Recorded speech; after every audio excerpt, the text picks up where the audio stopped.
Namiss mo na ba ang pagkain ng Saudi like itong chicken biryani? Let's cook guys. Ganito lang kasimple magluto.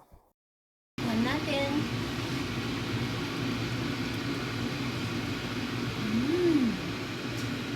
Sarap. Okay, so we have whole chicken here at hinati-hati ko na. Di ko na pinakita sa inyo kasi bawal daw. Charot. So, ayan na nga. Season na natin ng asin, paminta, turmeric powder, paprika powder, at cumin powder. So, lagay na din tayo ng lemon juice. Kung lang lemon juice, di kalamansi. And then, i-massage mo yan sa lahat ng bahagi.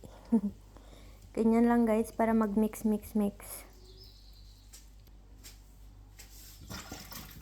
Ngayon, mag-prepare na tayo ng basmati rice. So, iba to sa rice natin dyan sa Pinas. Ito yung basmati rice na bibili din sa Indian store or any supermarket. So, inugasan ko lang yun. Ngayon ay mag-prito tayo ng malaking sibuyas. Guys, kasi gagamitin natin pang toppings yan. So, ganyan na siya. At di ko na nilinis ang palayok kasi bibisa na lang natin dyan yung kamatis. At pag ganyan na guys, pwede na ilagay sa kaldero. Yan, ilagay ko na sa kaldero at dyan na rin ako magpakulo kasi para mabilis. Kasi ang habang proseso ng pagluto. So, nagdagdag na ako ng hot water doon para mabilis.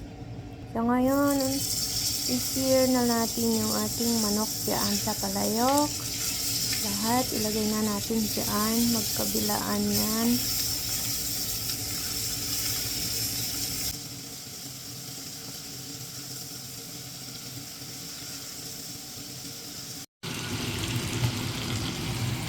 Suloon na guys.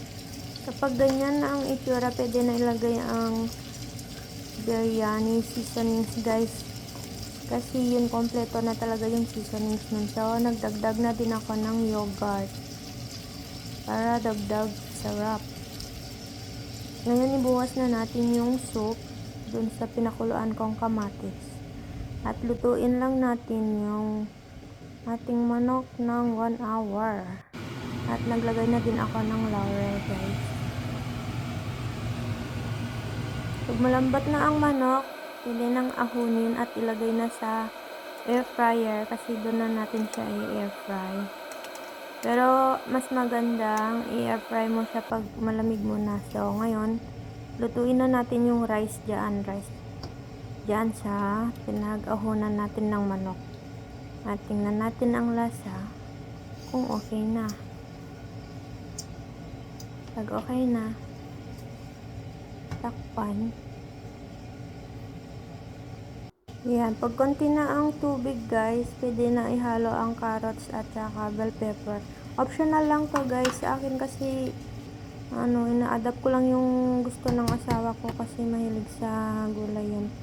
Kaya naglagay ako ng carrots at saka bell pepper. But anyway, pwedeng hindi na kayo maglagay. At ngayon, naglagay din ako ng sili. Pero para madaling maluto, ito ang hack. Ang life hacks for today ay maglagay ng foil. At after 20 minutes, maluto na yan guys. So, try lang. So, ngayon, pwede na natin i-start itong chicken natin at para maging crispy yung taas niya. Yan kasi ang pinakamasarap dyan guys. So, pwede 20 minutes lang dyan. Ooh.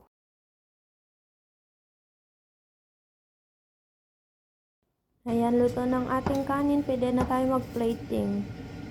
So, may pinggan tayo dito na parang Indian din.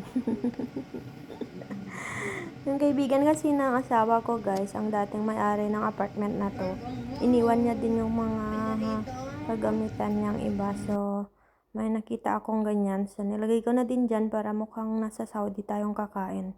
Ayan, tinappings ko na yung onion na pinrito ko kanina. Kita nyo yun. So, look at that. Wow. O, diba? Luto na din ang ating manok. So, ilagay na din natin yan sa plating. At takam na ang asawa ko dyan. Ooh, sarap.